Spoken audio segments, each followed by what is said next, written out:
मंत्री बना और फिर Mumbai Pune express highway, Worli Bandra sea link project. और ससुर जी के घर पे बुलडोजर चलवा दिया। घर में डांट नहीं पड़ी आपको फिर? बड़ी डांट।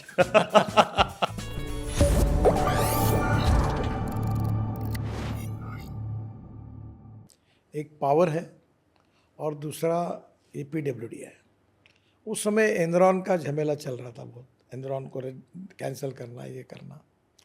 तो बोलिए एनरॉन में थोड़े कॉम्प्लिकेशंस हैं, तो मेरा व्यक्तिगत रूप से ऐसा लगता है कि तुम ये पीडब्ल्यूडी डिपार्टमेंट देखो, तो और इसके ऊपर तुम्हारी इच्छा होगी तो पावर भी मैं एक में से कोई भी सिलेक्ट कर सकता हूँ।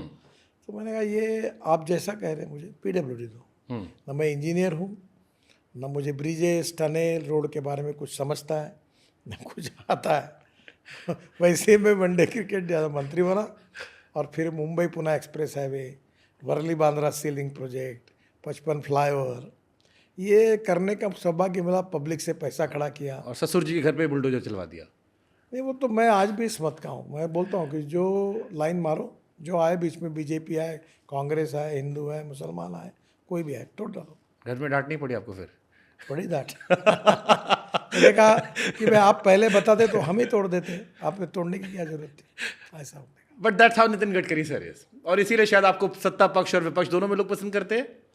कौन पसंद करता मुझे मालूम नहीं। मैं अक्सर एक याद रखता हूँ, मैं तो चला जिधर चले रास्ता, मुझे क्या पता कहाँ मेरी मंजिल, ऐसे ही मैं चलता हूँ। एक ने मुझे बोला अभी बहुत बड़े इंटरव्यू में, आप बहुत सोचते हो, बहुत मेहनत करते हो, आज भी कुछ सोचते होंगे। बोला हाँ, क्या सोच रहे हो?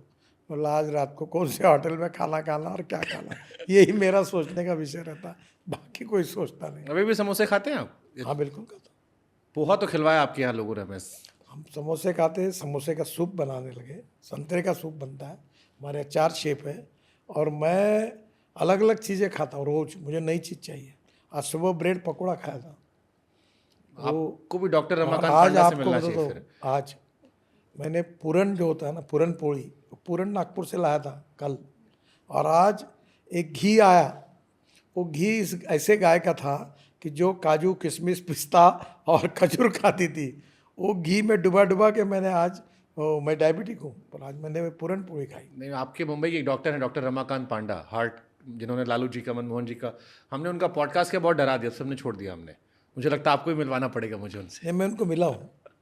उन्होंने मेरे को बीच में, मेरे बड़े भाई जैसे chief justice of India Bobde साहब, वो पन्ना के जंगल में थे, तो उनके साथ डॉक्टर पांडा थे और वहाँ के राजे थे। तो उन्होंने मुझे फ़ोन किया कि राजा कांग्रेस के हैं पर आपके फ़ैन हैं, इनसे मिलना चाहते हैं। तो मेरी बात हो गई उनसे। फिर राजा साहब से बात होगी तो उन्होंने कहा कि ये डॉक्टर पांडा है। तो उन्होंने कहा कि आपको 2-3 बार चक्कर आया, मैं बहुत चिंतित हूँ, आप एक बार हमारे यहाँ चेकअप किया है। मैं गया था और उन्होंने मुझे पूरा चेकअप किया और एक मशीन पर ऐसे टेबल पर सुलाया और 60 डिग्री पर लाकर 20 मिनट देखा, कुछ नहीं हुआ। फिर उन्होंने मुझे इंजेक्शन दिया और मेरा पल्स रेट 106 किया। तो 3 मिनट में मैं एकदम ब्लड प्रेशर डाउन हो गया। तो उन्होंने मुझे कहा कि आप पानी बहुत पीजिए और स्टॉकिंग लगाइए, यही आपकी समस्या है। और मेरा पूरा हार्ट का सब उन्होंने चेकअप किया था। मैं उनके हॉस्पिटल गया था, बहुत अच्छे डॉक्टर हैं। मतलब आपको उन्होंने खाने से रोका नहीं, इन शॉर्ट आप कह रहे हैं कि मैं खुश हूँ कि कहा दबा के समोसे खा सकता हूँ। बहुत से लोगों को मालूम है कि रोकने के बाद भी रुकेंगे नहीं। वैसे आपको एक बात बताता हूँ, मेरा एक समय जब मुंबई में था तो मेरा वजन था 135 किलो, आज मैं 90 किलो। मेरी खाने की नीयत कम नहीं हुई है, खाना कम हुआ है। अभी आज मैंने जैसे समोसा है एक ही खाता हूँ, वड़ा पाव मैं 3-4 खाता था, 6 खाता था, अब एक ही खाता हूँ। तो खाने में मैंने अभी कंट्रोल किया है, पर अब इसके कारण मैं काफ़ी फिट हूँ। 2 घंटे प्राणायाम करता हूँ, व्यायाम करता हूँ, एक्सरसाइज करता हूँ, फिर निकलता हूँ। सुपर, हम चाहते हैं कि आप हेल्दी रहें, फिट रहें। सर, आपका इंटरव्यू लेने के लिए जब हमने क्वेश्चंस डाले तो एक परसेप्शन जो मेरे जहन में आया उन सारे सवालों को पढ़ने के बाद, वो मैं बहुत ही ब्लंट होकर आपके सामने रखूंगा, क्योंकि ये लोगों के सवाल है, आप लोगों के व्यक्ति हैं और आप भी डरते नहीं, हम पूछने में भी डरते नहीं। परसेप्शन ये सर मुझे लगा कि आज से 1 साल पहले तक किसी स्टेट में भी कोई अगर स्टेट गवर्नमेंट भी काम करती थी तो हर व्यक्ति ताली गडकरी जी के नाम पे पीटता था। आज के टाइम में अगर स्टेट में भी कुछ गड़बड़ हो रहा है तो क्वेश्चंस गडकरी जी के नाम पर हो रहे हैं। नंबर ऑफ सोशल मीडिया पे स्टोरीज गडकरी जी को लेकर ज़्यादा बढ़ रही है, टीवी चैनलों को आपसे ज़्यादा मोह हो गया है, आपके नाम पे प्राइम टाइम में कई स्टोरीज कवर की जा रही है और बहुत सारे क्वेश्चंस किए जा रहे हैं। और इन क्वेश्चंस के बाद एक सवाल उठाया आ रहा है कि गडकरी जी की जो ये सबसे ज़्यादा काम करने वाली इमेज थी, ये जनता का प्यार थी या पीआर का असर थी? मेरा पीआर तो है ही नहीं कुछ, मेरे कोई पीआर नहीं, मैं कोई पत्रकार के पास जाता नहीं, कोई मेरा इंटरव्यू नहीं, मैं अनऑर्गेनाइज हूँ, इनडिसिप्लिन, मेरा कोई पीआर नहीं। हाँ, एक बात जरूर है कि मैं अपना काम के लेकर जो कानूनी काम लेके आता है सबका करता हूँ, गलत काम होगा तो सामने मुंह पे बोल के वो नहीं करता हूँ।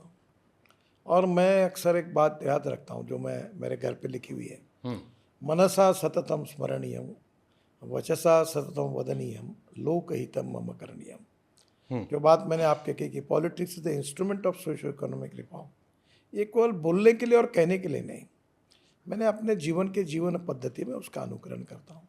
अब प्रॉब्लम ये है कि देश में मैं केवल नेशनल हाईवे के लिए जिम्मेदार हूँ। अब मुंबई में गड्ढे पड़े तो वे गड्ढे, तो मुंबई में रोड ही नहीं, मेरा एक भी रोड नहीं।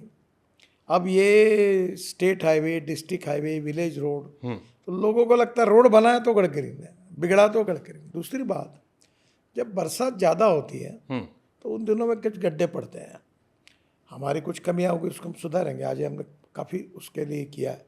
इसीलिए मैं देखो मुंबई पुणे एक्सप्रेस हाईवे मैंने 1997 में बनाया, कंक्रीट का बना, अभी एक भी गड्ढा नहीं है।